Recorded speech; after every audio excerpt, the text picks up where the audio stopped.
Hey everyone, today we are talking about vitamin C. Vitamin C is kind of an old school vitamin. I probably wouldn't have done too much digging into vitamin C if it wasn't for a paper I'm working on right now where we looked at, it's a huge sample of 30,000 Americans who were followed for around 25 years, and they had blood work done, and we had an opportunity to kind of look at what were their circulating blood levels of various biomarkers, and then how long from their exam till when they passed away. And so we're able to correlate, which blood biomarkers seem to be predictive of time to death. And so I think we looked at around 50 variables, and many of them were significantly associated with accelerated mortality. There was only one that was associated with lifespan extension, or it was protective. So there was only one variable that was considered protective, meaning the more of it that you had, the less likely you were to die at any given age. And that variable was, drumroll, you can probably guess, vitamin C. And so that, in writing that paper, I needed to educate myself a bit on vitamin C and its role. And I came across this paper, which I want to talk about today. So this is a super interesting paper, super well done. Titles right here, authors here. It was published in Public Health Nutrition in 2019. So it's fairly new, a couple years old. And they looked at vitamin C, vitamin E, beta-carotene, and mortality. And it was a huge study. Let's look. I think there were, 320,000 participants. So a huge sample size. And what I was curious about, think to yourself, if you found out that vitamin C was protective against mortality, what would you link that to in your mind? What conclusion would you jump to?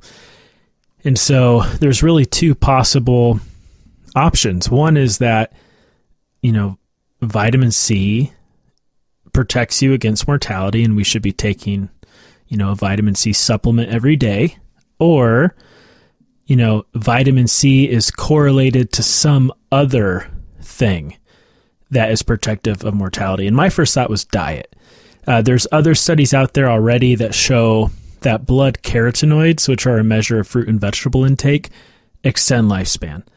So I didn't have blood carotenoids in this sample that I was examining, so I thought maybe vitamin C is kind of like blood carotenoids, and that, if you have a high vitamin C level, that means you're probably eating a healthy diet. And so that's an example of a false correlation. So not to get too off topic here, but, for example, if you were to look at cancer rates in individuals who live next to high wattage power lines, you would find that their cancer rates are actually higher than people who don't. And so you could jump to the false conclusion that living near a power line increases your risk of cancer.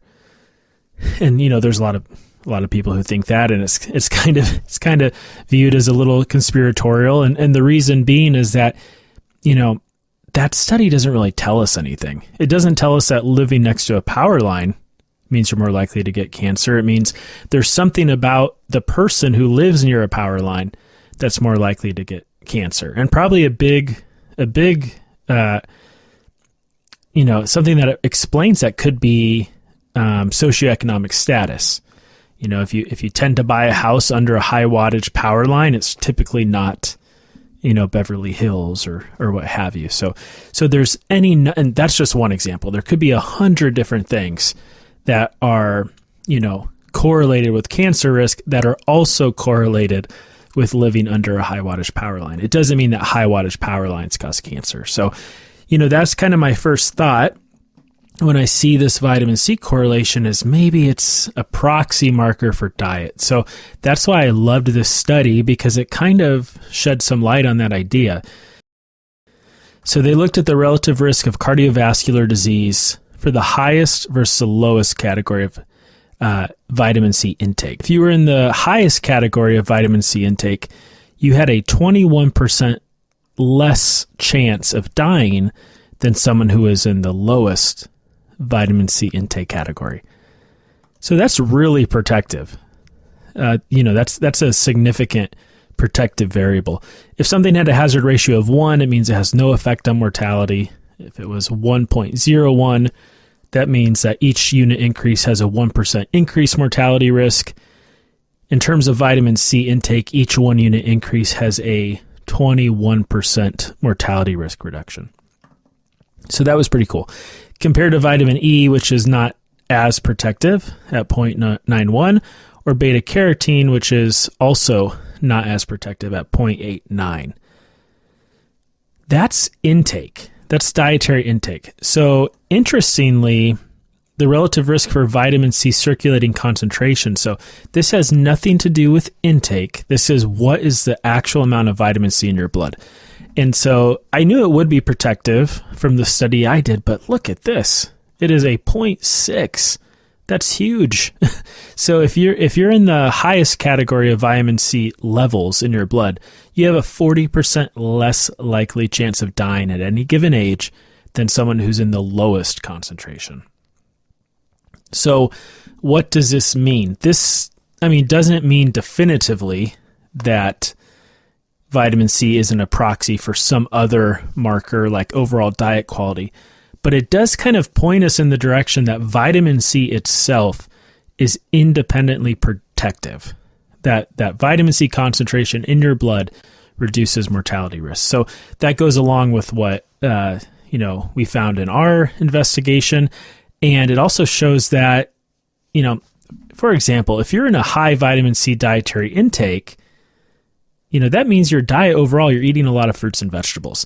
That's not as protective as just having a high vitamin C level. So what does this suggest? We can't say for certain that a vitamin C supplement every day is going to reduce your heart disease risk, but this certainly suggests that. Obviously, it would take a trial to show that definitively, and I'll have to do some more digging. I may be able to find a paper that shows that.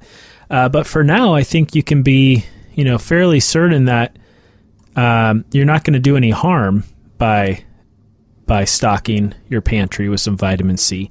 And of course, this isn't medical advice, but I'm about to go take one right now. All right. Thanks, everybody. Bye.